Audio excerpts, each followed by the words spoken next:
Hi friends అందరికీ ఈరోజైతే నేను మైసూర్ పాక్ చేశాను. ఇంకా మైసూర్ పాక్ చేసే విధానం అయితే నేనైతే ఫస్ట్ అయితే ఒక బౌల్ తీసుకొని దాని చుట్టూ ఆయిల్ పూసుకొని పక్కన పెట్టుకున్నాను. 1 కప్పు శనగపిండి తీసుకున్నాను. 1 కప్పు శనగపిండికి 2 కప్పుల పంచదార తీసుకున్నాను. 2 కప్పుల పంచదార తీసుకొని ఇంకా పాకం అయితే పెట్టేశాను. తీగ పాకం రావాలి. పాకం పెట్టేసి ఇటు సైడ్ పాకం పెట్టేసి అటు సైడ్ ఒకవైపు పాకం, ఒకవైపు ఏమో ఆయిల్ 1 కప్పు, నెయ్యి 1 కప్పు, 2 కప్పులు ఇటు వేడి చేసుకుంటున్నాను.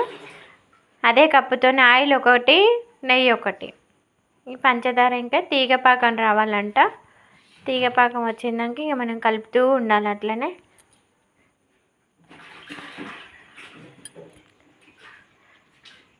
పాకం అయితే రెడీ అవుతుంది.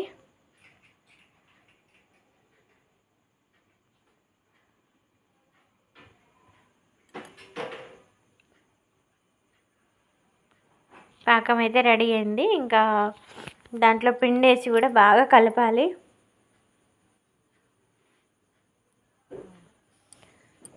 శనగపిండి అయితే వేసాను. ఇంకా ఉండలు కట్టకుండా బాగా కలపాలి. ఇంకా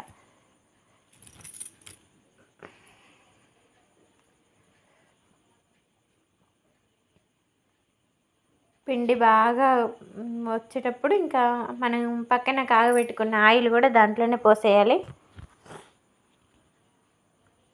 ఇంకా బాగా మంచిగా ఉడికించుకోవాలి పిండిని. మంచిగా ఇంకా బాగా అంతా కలవాలి. మంచిగా ఉండలు అట్లా ఉండకూడదు. అట్లనైతే కలవాలి బాగా.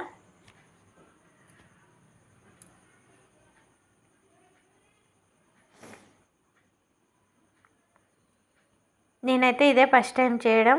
ఇంకా చేశాను, రెడీ అయితే అయింది. రెడీ అయ్యాక ఫస్ట్ ఆయిల్ పూసి పక్కన పెట్టుకున్న బౌల్లో ఇదైతే వేసేసాను. ఇంకా వేసి